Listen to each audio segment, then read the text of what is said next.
Hey guys, welcome to Restoration Weekly on August 30th, 2020. I hope that you all are doing well. Earlier today, we published our online worship experience. This was part two in a three-part series about the Jesus mindset and how we might adopt the attitudes and practices of Jesus so that our lives might be changed and the lives of people around us might be changed as well. I look forward to hearing your comments about that service and about the sermon, and maybe you can even tell me about ways that you are listening more intently in the days and weeks to come. There are a couple of things happening in the life of the church. That's what Restoration Weekly is about. It's about us talking about things happening in the life of the church that might be helpful for you, that might be meaningful for you to be a part of. Sometimes it's going to be things to explore our faith. Sometimes it'll be community building and relationship building opportunities, and sometimes it'll be service opportunities as well. This week, I want to talk about a couple of things. The first is last week when I was talking about giving, I talked about the fact that we are providing some financial assistance to a couple of local churches and nonprofits that are helping people who are currently unhoused, who are living out in the streets or in the woods. We actually got a video. It was an interview done with one of those individuals who has received some of that assistance, and it's a really powerful video. So I just want to show that to you quickly. Mi nombre es Jesús Valenzuela Martínez, soy de Honduras y tengo 12 años de estar en Herdon viviendo acá y es primera vez que me pasa esto de no tener dinero para pagar mi renta. Ahorita últimamente estoy viviendo aquí en la calle, unos amigos me dan a dormir en la sala a veces, pero gracias a la generosidad de las iglesias y al buen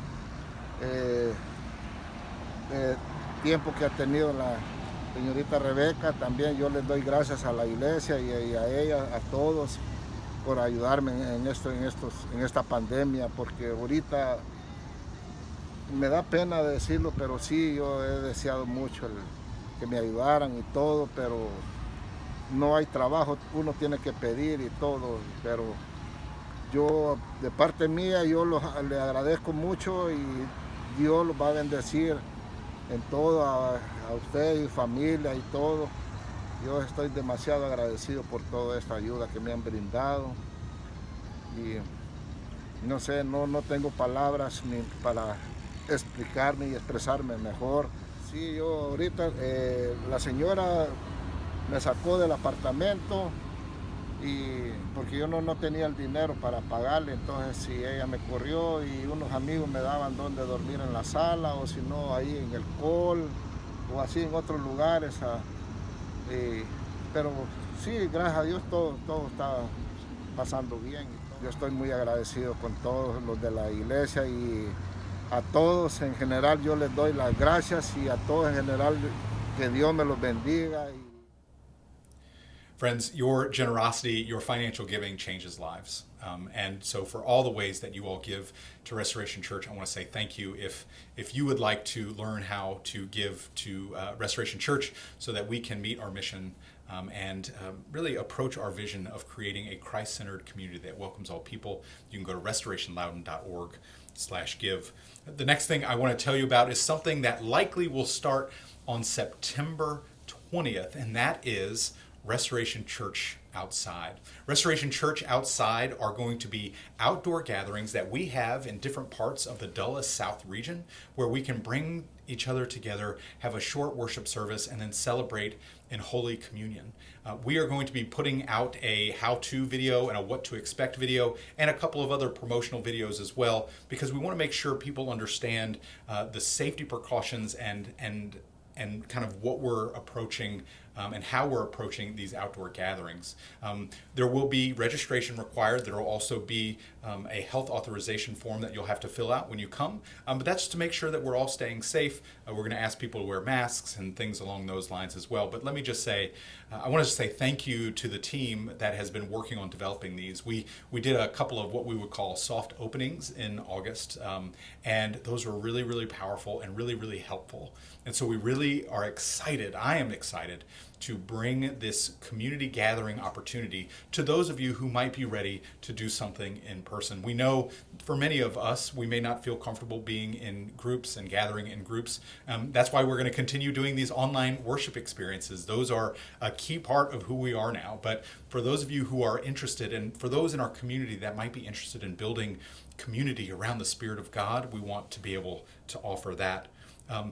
For the last couple weeks, I've also been talking about life groups. Listen, the long and short of life groups is when we build relationships and we do it in a Christian context, it has a really powerful impact on our lives, on our prayer lives, on our relationships, you name it. So we have 2 adult life groups that will be starting in September. We have a women's group at 10 a.m. That'll be meeting via Zoom, and then we have a Wednesday night check-in group that will also meet via Zoom as well. You are welcome to be on one or both of those life groups. We would love to see some new people joining those.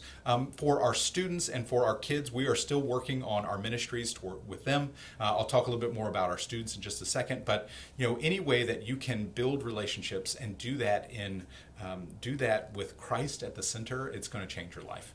And so I would strongly encourage you, if you haven't been a part of a life group before, that you take the time and consider doing that now.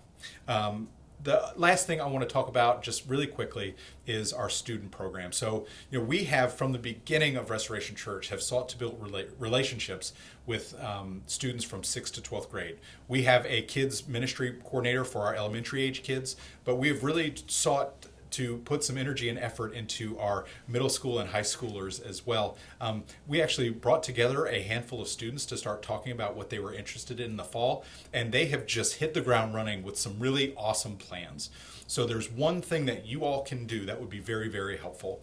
One of our students sent all the parents that we have email addresses for, sent you all an email with a Google form with some information asking about some information about your student. We want to do a couple things with and for your students, and it would be very, very helpful if you would fill out that Google form. I've linked it in the Restoration Weekly, but I hope that you'll respond to that email that one of our teenagers sent you, because they are putting a lot of time and energy into making something really meaningful for your students, especially considering what the fall is going to look like. I think this group of students have really thought of some really cool ways and really meaningful ways that might be helpful for your students in this time. So those are all the things that are happening in the life of the church right now. We will have hopefully some really great updates about some of our community partners next week. I'm going to be working on that over the next several days. But I pray that you all have a wonderful week, that you'll take a look at the service that we put together, and that you will find these ways that we've offered helpful to you. Have a great week and take care, and God bless. See you later.